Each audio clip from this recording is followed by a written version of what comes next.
There comes a point in your journey when a clear fact dawns on you. Certain individuals only truly value you when you cease to contort yourself for their sake. The moment you finally refuse to diminish your own stature is the very moment you take back your sovereignty. There exists a subtle form of power that isn't theatrical. It doesn't yell, it doesn't pursue, it doesn't plead for inclusion in another's world. It merely remains, solid, serene, undisturbed, mirroring a spirit that has at last understood its own value. Perhaps that's the reason you're reading this, because somewhere along the way, you discovered through difficulty that making yourself smaller never increased anyone's affection for you. It only caused you to fade. So now, let's explore 5 Stoic principles that will guide you in standing tall once more, without sacrificing your compassion, your self-respect, or your inner quiet. Chapter 1. The first lesson: do not ever feel sorry for maintaining your principles. For the longest time, you likely thought that adaptability would make people remain, that if you softened your limits just a bit, if you endured one more offense, if you kept insisting it's fine when it wasn't, you would be cherished more. But experience instructs differently. When you compromise your principles, people don't esteem you more, they exploit you. The Stoics understood this well. Epictetus posed the question, how long will you wait before you demand the best for yourself? This isn't pride, this is honoring yourself. Your standards aren't barriers, they are sieves. They shield you from what mimics love, but scars like toxicity. And those who become upset when you define your limits are invariably the ones who profited when you had none. Your duty isn't to ensure everyone's ease. Your duty is to make your spirit complete. Chapter 2. The second lesson: refuse to exchange your tranquility for another person's turmoil. Some individuals arrive in your world like tempests, full of drama, noise, and instability. They draw you into their wounds, their shifting emotions, their craving for focus, and gradually you begin to believe their disorder is your duty. It is not. Marcus Aurelius reminded himself, "You have power over your mind, not outside events. Realize this, and you will find strength. You are not bound to swallow someone else's squalls. You are not required to justify your stance to those determined to misinterpret you. You are not meant to shoulder loads that never belong to you."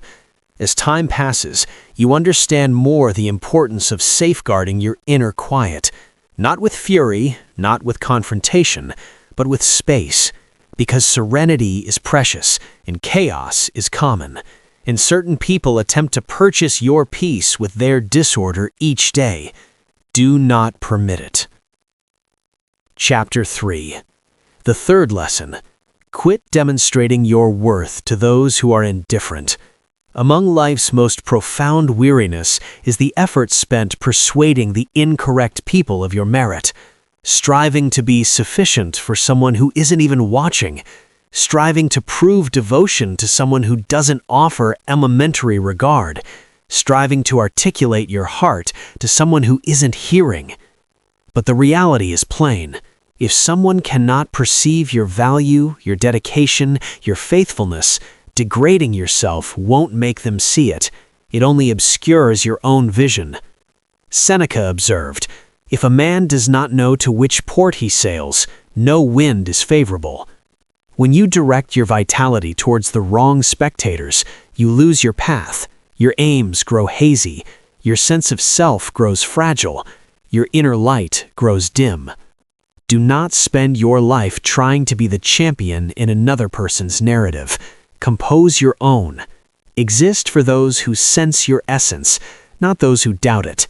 Offer your finest to those who grant you calm, not injuries. You are not meant to persuade anyone. You are meant to evolve. Chapter 4. The fourth lesson: depart with your self-respect intact, even when it aches.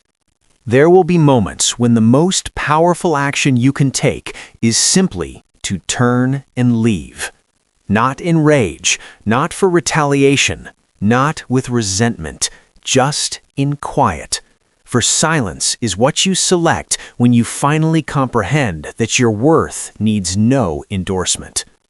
The Stoics held that walking away is not failure, it is lucidity. It is the instant your heart ceases to struggle for something your spirit has transcended.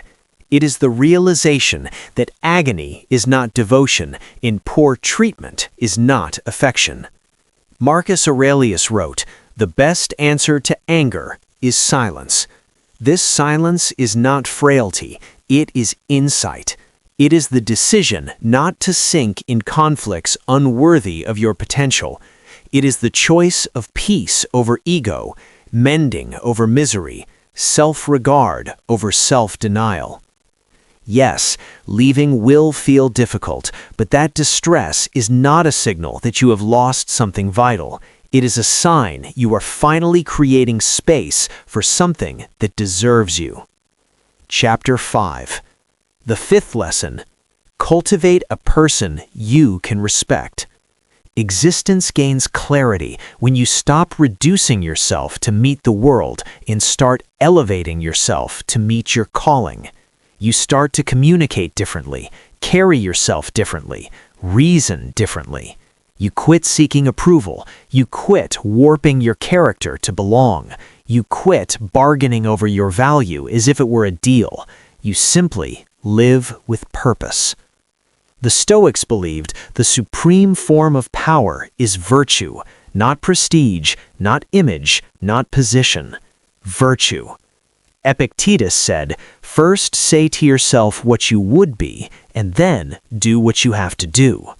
Perhaps this is what has been absent: a moment to reimagine yourself, a moment to release the old version of you that learned to settle for too little, a moment to enter a chapter where you don't bend, you blossom, you don't plead, you decide, you don't lower yourself, you ascend.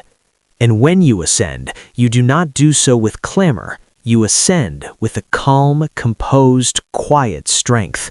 The kind of strength that cannot be stolen because it was not gifted by another, it was forged within. So let this serve as a reminder, not only for today, but for every iteration of you that ever felt unseen, undervalued, or dismissed. You do not need to shrink for anyone. You do not need to dull your brightness to comfort another. You do not need to win the privilege of being treated with basic respect. You are permitted to walk away. You are permitted to uphold your standards. You are permitted to guard your peace. You are permitted to choose yourself. And when you do, life will begin to reflect the respect you show yourself.